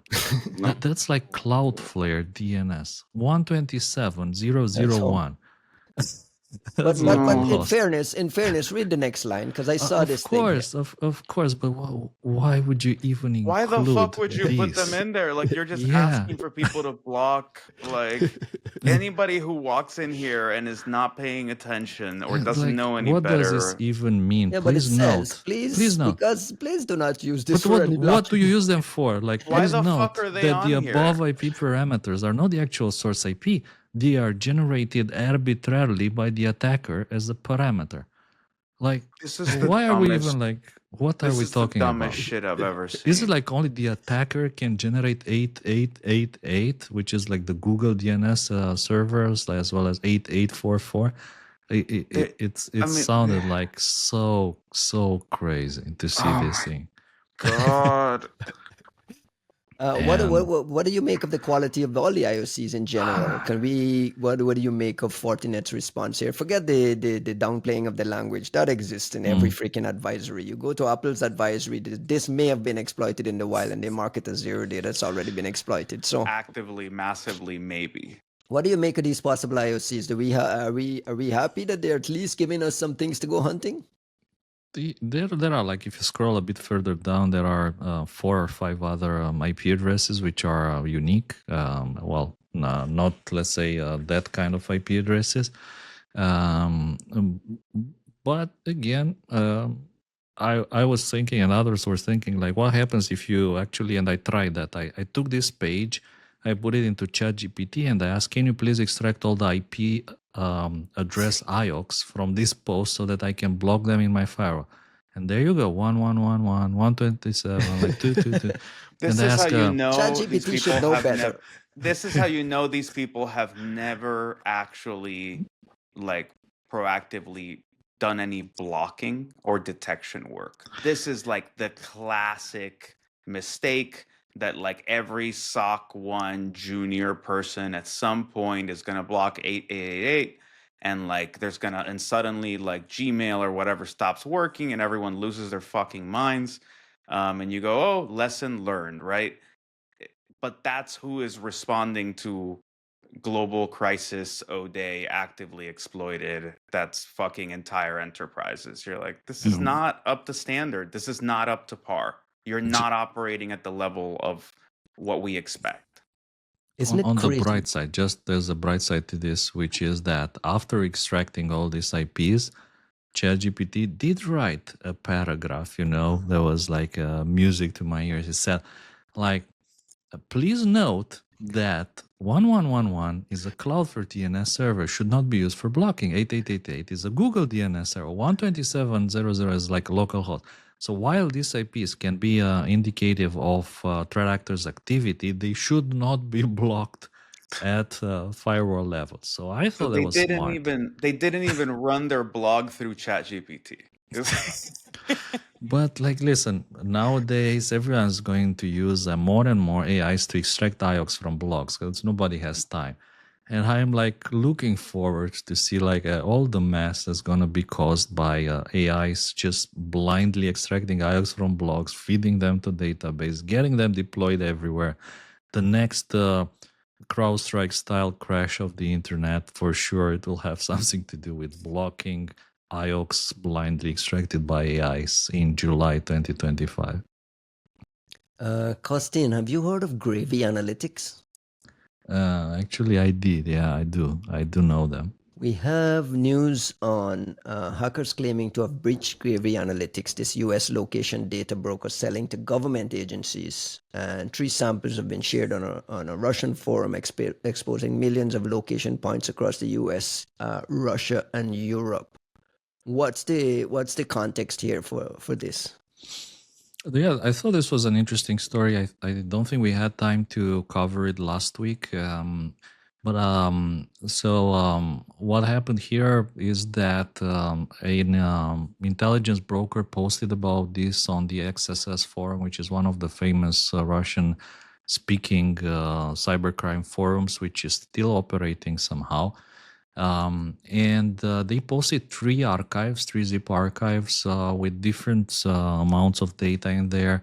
But again, we're talking about tens of millions of location data extracted from mobile phone, smartphone applications that secretly, if you want, silently or like in the background, collect your location. So I'm sure everyone has seen things like a flashlight application or snow prediction application or rain prediction application. All this junk stuff, right? Some of them are maybe, if you want, quite useful. Like back in the days, people didn't have flashlights on their phones, so you just need an app that makes the screen white. And all of them, they were like riddled with libraries that would collect locations, send it. Sometimes 4 or 5 of these different libraries would be embedded into one application. And I did a research about this back in 2019. I think I presented it during one of the Opcode editions by Matt Swish. And I remember, I dug quite deep into that. I have a GitHub repository with telemetry endpoints used by these different location collection libraries. But I think that people didn't really care much. And I was thinking like, man, this is a huge issue. This is big, man. This is big. The fact that we're talking about billions of location points being collected silently from people, this is going to explode at some point. This is going to backfire. It's interesting to see, 6 years, 5 years later, this is again back in the news, and the potential for abuse, it's so high. So if you have time, go watch that talk from 2019. And if you have a Pi-hole set up at home, you can use my repository to block some of these endpoints. Sadly, you can't block all of them because constantly they just rotate them. They replace them with new ones, like the telemetry endpoint changes. There's a new domain and so on and so on. And there's literally thousands of these libraries. One thing I'm going to say here is that based on my experience, the amount of this shit is much lower on the iPhone, like in the Apple ecosystem, than on Android. On Android, it's like the Wild West. On iPhone, because of Apple's restrictions, the number of apps that collect your location this way is much, much smaller. So I think that this mostly comes from people using Android devices. That's a reality. And but there's a lot of people. There's a lot of people actively sharing their information and recording their location and sharing it. Like there's been some amazing research recently around Strava, and Strava being used to pinpoint where Secret Service agents are running around the White House and so on. These guys are like literally recording their location, locating it, uploading it in the internet, and leaving it out in the clear. So I feel like there's like a lot of human element here as well, in addition to these data brokers that just collect all this location. Juan, you got a thought? I mean, I think it's interesting in its tiers, right? There's the folks who are just obviously posting a ton of info, whether without thinking about it too much because it's some niche thing, right? And we've seen it in every country, like some relatively famous person or some really critical function that's like outed by virtue of like tracking for the trails that you like to do by cycling in or whatever. Then there's like the folks.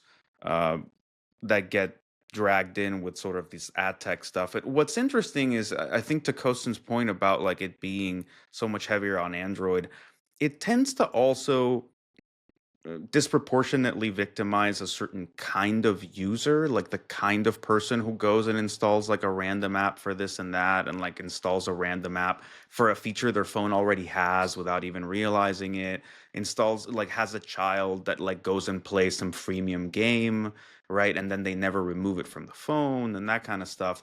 And I think that's where you get the reality of ad tech, which is actually it's sexy and not sexy at the same time. Like the promise of ad tech is very sexy, and there have been periods when I think it was more valuable than it actually is now because it had much better infiltration of things that were much more widespread.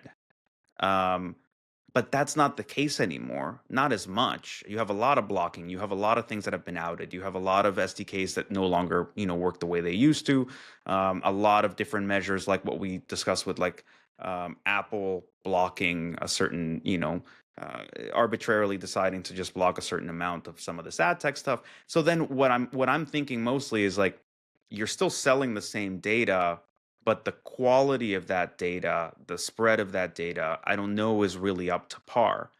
And that's where you get reminded that this is just the third party bastardized version of what the big boys actually play with at Meta and Google, where like you're talking about unbelievable profiles worth of information and understanding at a granular level of what like massive populations do.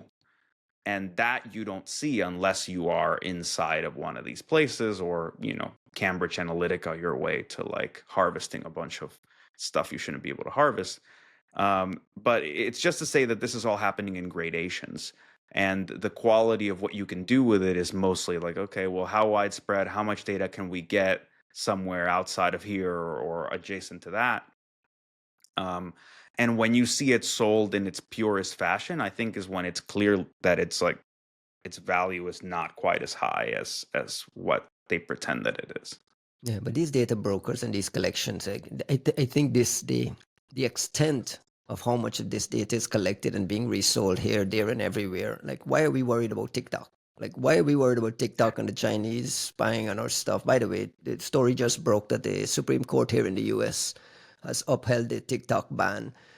Costin, TikTok has been a big issue for you in Europe and your Romanian elections, and we've been through this in the past. Does this story resonate there? Are you guys following the U.S. TikTok drama? But I don't think the people here are like immediately following it, but I mean the echoes will be felt everywhere. I mean, if TikTok is banned in the US, it will be banned next in Europe. We've seen that before with other examples, and I think that the latest is that during the elections, upcoming presidential elections here in Romania in March. Well, first of all, they announced some huge fines for companies that support election interference, up to 5% of the company's income. Like, I Really? guess for TikTok, 5% would be huge. So they can get fined some crazy amounts. And still, I think the option is on the table that TikTok may be blocked during the 3 weeks window of the elections that we're gonna have in March. Juan, do you view this as having an economic impact here in the U.S.? Let's just assume that a ban moves forward. I saw some numbers that Americans generate about $10 billion in revenue from TikTok. Do you think this is going to be banned? What if I ask you to guess? Do you think it'll be sold or banned?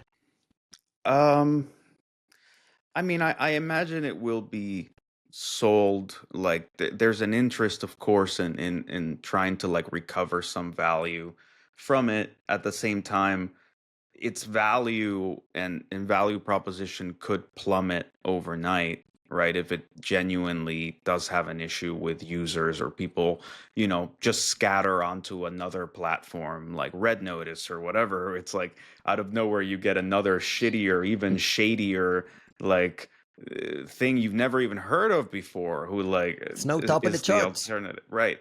Which is hilarious, and I think it speaks to some of my concerns about previous US government actions, where I'm like, you guys are just telling us what's bad. You never tell us what you recommend or what's good, or actually consider what the alternative is. So what you do is you take a homeostatic ecosystem that you have a problem with and you fragment it and you weaken it, but you don't drive people anywhere in particular. And you only have one, like, so you only have so many of those bullets in the chamber. So what are we gonna do? Like, now we're gonna bitch about TikTok all day long, and then everybody went to Red Notice, and you're like, wait, no, we didn't consider that everybody would just go to this other, even worse Chinese app. You're like, well, what did you consider? Right? Like, what are you trying to say? I think I'm glad we're going at this discussion right on the back of the ad tech thing, because I find it kind of fascinating that it's kind of an implicit admission of just how horrifying and insane the ad economy is. At what Facebook, Meta, Google, etc. can see about what we do, that the idea that a foreign alternative could become popular, and it just does what local companies do, and we're like, this is the most evil shit on earth. You're like, ooh, hold up. Like, how is this different than Instagram, other than it's owned by a Chinese person instead? You know what I mean? Like, and that's where even you get even me with the tinfoil hattiness and everything, because I know just how bad things actually are at these companies and how little we understand them. And the only solace we get is some like Boy Scout bullshit about like, yeah, but they're at least incorporated in the US. And you're like, Yeah.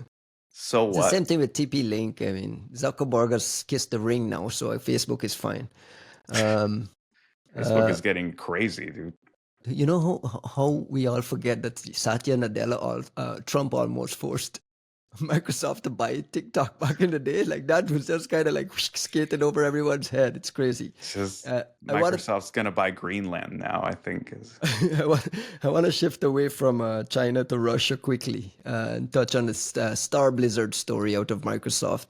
Microsoft had a small blog post on Star Blizzard spear phishing some of their specific targets, but very interestingly using like broken QR codes to send people to trick people into responding to email and then sending them to WhatsApp group. And in these WhatsApp group, they were doing the exploiting and the data collection. Two things, Costin. Who is Star Blizzard? Like,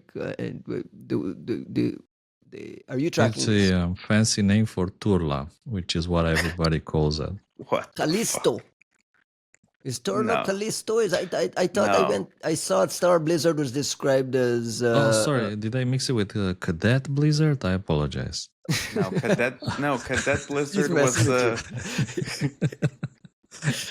what the In all guys, seriousness, come on. in all This is a serious seriousness, podcast. There's like 50 people listening to this, okay? Stop We it. can't.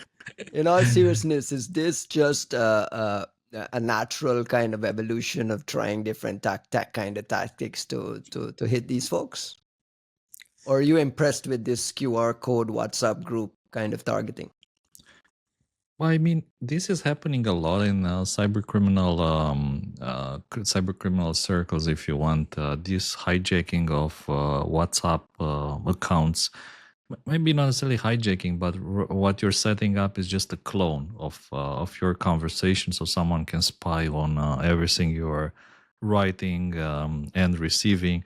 And there was like, it's interesting. There was like a very interesting warning from the Romanian CISA just the other week about a similar campaign from obviously like another Russian-speaking cyber criminal group, so not APT like Callisto, that was using kind of a similar mechanism to hijack people's WhatsApp accounts.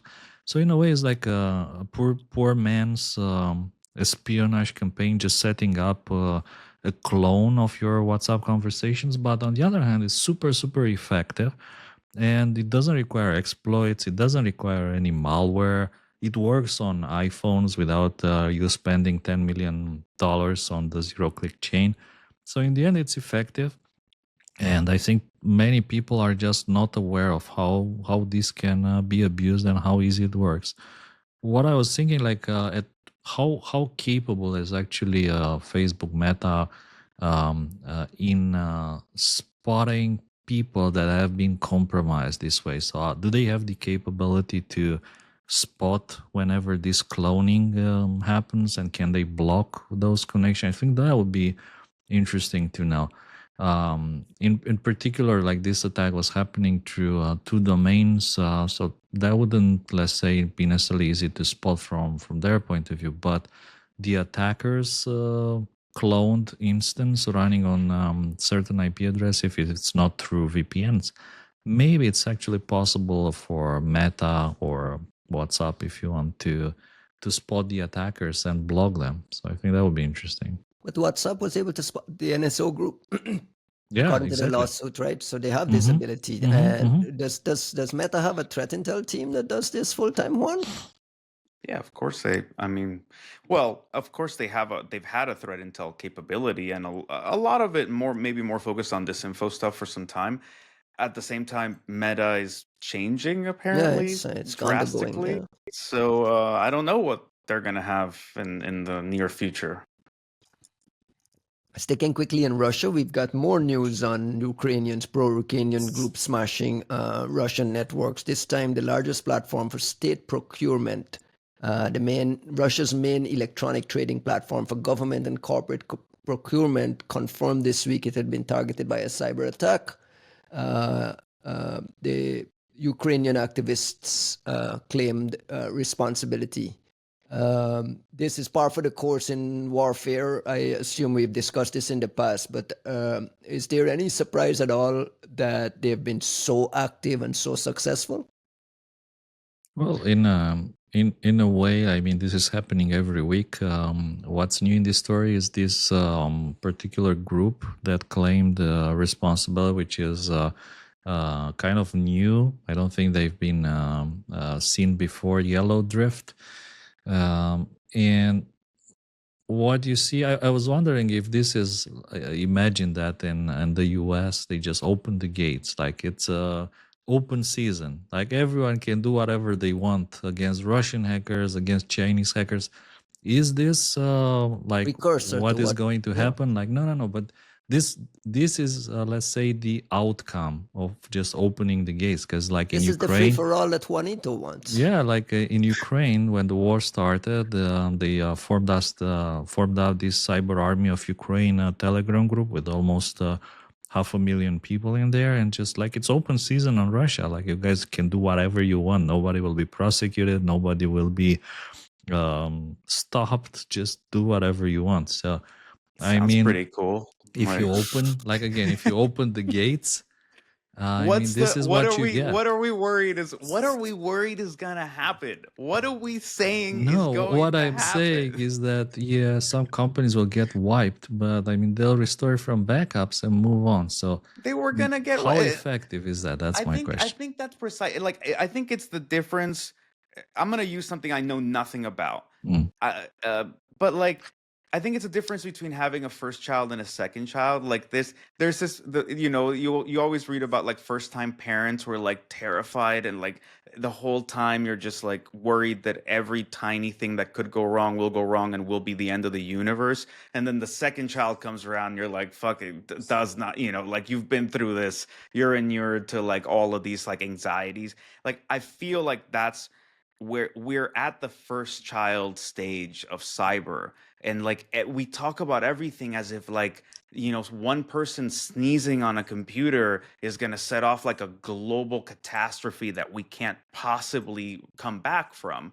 And like it's not that I want the free for all. I think we already live in a free for all. It's just a one-sided free for all, and all it's keeping us from having is an actual perception of our own resilience, of what actually makes us a significant difference in defense, as opposed to the things we think make a difference in defense. And like we're keeping ourselves from having an appropriate immune response by like doing this like homeschooling bullshit right now. Yeah, and on the same free for all front, we got news out of the UK that the UK government is putting forward a proposal to ban public government bodies from making ransomware payments. There is a free for all in the ransomware world where there's a wealth transfer happening from the West to these places. Do you think this ban is practical and workable if a hospital gets popped or something very, very important gets popped and you have to pay the ransom to survive?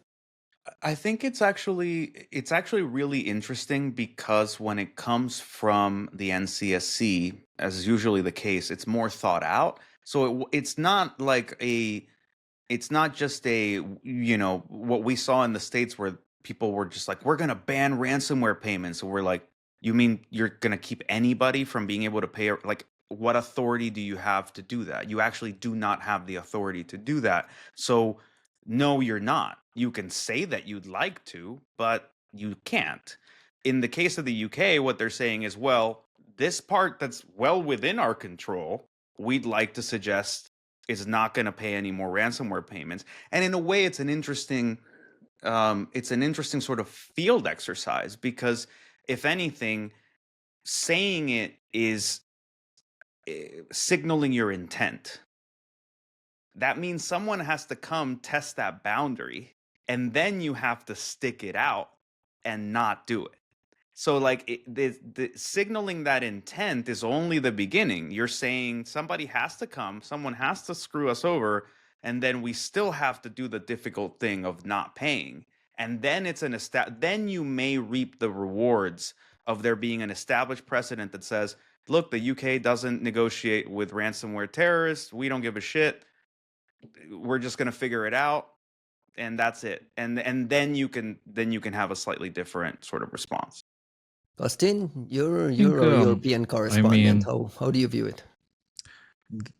we've discussed this idea before of just banning ransomware payments, and then like having some kind of a provision that in some super special critical cases you can apply for an exception, and if people are dying, hospital is inoperational, then you can still make the payment. So I mean, it's been discussed before. What I was saying here, that if they're like at this point, it means that they are confident that everyone will be fine with not paying. That is, everyone has backups, everyone has a recovery plan in place, and they don't have to pay. They'll just be able to restore operations in a kind of a decent number of days.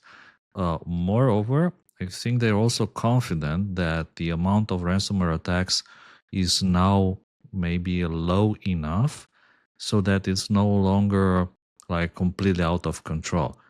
This is now, let's say, kind of controlled phenomena. So it's absolutely fine if you tolerate a few companies going down for a couple of days before they just restore from backups. That's Well, what I that's what I think. think is interesting, right? If you look at the what they're pushing, it's not just we won't pay, but Mm. also, and here's like require like disclosure requirements, so that Hmm. expressly, so that law enforcement can have a intelligence as to how much of this is happening and what type of it is and what like they want to understand the problem, right? Which is, I think, is really, really interesting.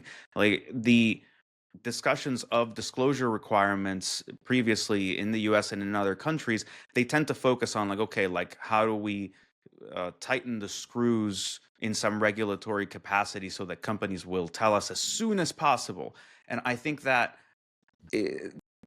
it might seem like this is the same thing, but I think it's actually really interesting that it really isn't. It's saying, hey, everybody needs to tell us just so that we know what is actually happening in the UK. And that's very different than what's happening in the US, where there's no clear sign of who would handle half of it. If you call the FBI, but it's not an eye-watering number, they don't even record it. Like, who actually does it matter if it's like a small like most cops will just tell you that like if it's a small thing, like don't even call us, right? So there isn't a prioritization of understanding the scope and the trends in the problem. And I think it's real, again, NCSC is always like really interesting, coming in with an interesting understanding of the problem and being willing to put their stake in the ground in some form of leadership, that it's an experiment.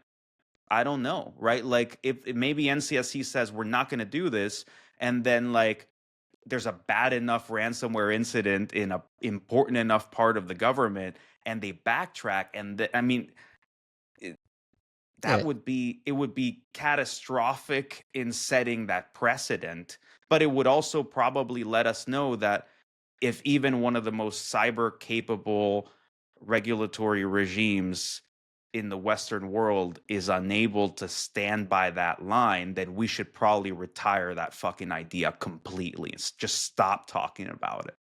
I might just add just for purpose of clarification that it's just a proposal, and it would apply to government agency. It would apply to schools, hospitals, local councils, critical infrastructure operators, places that they have control of. It wouldn't apply to like British companies, for instance, let's say Right. British Telecom and so on. So Right. it'll be interesting to see how that plays out and how it applies to here. Ransomware is still a big problem. I mean, Costin, you intimated that you feel like it's starting to plane off, but I just listening to CISOs here and the top priority people for defenders here, ransomware is still the number one thing they're going to ask for budget for.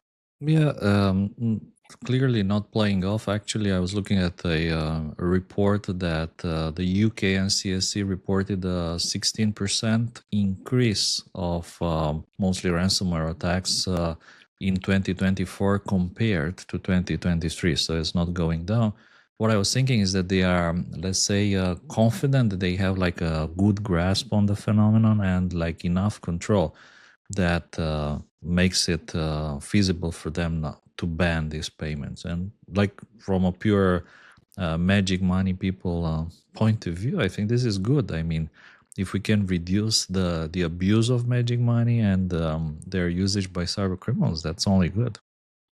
Good. I want to close the episode very quickly with a quick mention that I'm currently reading this new book. It's called Infected by Beautiful. Bernardo Quintero, one of the founders of VirusTotal, from a side project to Google and the journey behind VirusTotal. The English translation is coming very soon, but more importantly, look, Mr. Costin, I see you're in there. So one of the buddies is well representative. Really, really good book. A very honest, transparent look at entrepreneurship, the emergence of VirusTotal from a newsletter to a pen test company, the idea for VirusTotal, and kind of all the intricacies about going through how companies responded to their engine being in there. He tells a story of Trend Micro insisting that their engine not be in there, and then they came begging and they put him at the back of the line. Another little tidbit here, before CrowdStrike was even a story, Dmitry Alperovich and George Kurtz flew to Malaga to try to buy VirusTotal. Google got wind of it and ended up buying VirusTotal. So there's some really, really, really good stories, good How do we pictures. buy it? Say How do we again? buy it, Ryan? How do we buy it? On Amazon.com, it's available in Spanish only, so maybe only Juanito can go I buy just it and ordered read the it. Spanish version. It's called Infectado. Look for Infectado, Bernardo Quintero. And Bernardo tells me that the English language version should be out in a week or two. So Soon. for the folks interested in this, it's really, really good for first-time entrepreneurs, for anyone interested in the business, and anyone in the threat intel world to kind of get a feel for like the start of this thing all the way through. Interestingly, nothing much post Google is included in here. So that's something to pay attention to. Interesting. With that, some quick shout outs. Last a few seconds. Juanito? I mean, enjoy not living in DC or in America for the next like week. It's just like I think a lot of folks have been. Look, it's not about whether you support or don't support, right, left wing, whatever, but like whatever you think is about to happen, that grace period of like burying our heads in the sand before the chaos really kicks off is ending. I As of feel this it's less weekend. chaotic than 2016, 2017, though. I feel like Is there's a that lot better more or adults in the worse? room. Is that better or worse? Like don't know. I don't know. And that's my point. Like we don't know. We haven't known. Most of my answers whenever you ask me about what's coming are I don't know. And we're about to enter the find out era, right? Like let's see. We fucked around and now it's time to find out. Yep. Costin, some closing thoughts. I was just listening to you guys talking about the imminent. I assume that you're talking about the imminent UFO disclosure this weekend, right? Exactly. Of course. Like I'm like I said, I'm with Janky. I'm all about UFO disclosure. So looking forward to the video that's gonna drop this weekend about the retrieval of the UFO. If you know what I'm talking about. If not, like that, shout outs to our friends in Belgium at CCB, Kevin, Pedro, Niels, Pedro. everybody there. They're amazing folks doing amazing work. So hope to see you guys soon and keep up the good work there. Shout out to Sequoia as well. With that, So of course we did that mid show. bye bye guys. Thanks Cheers. a lot. Thanks everyone.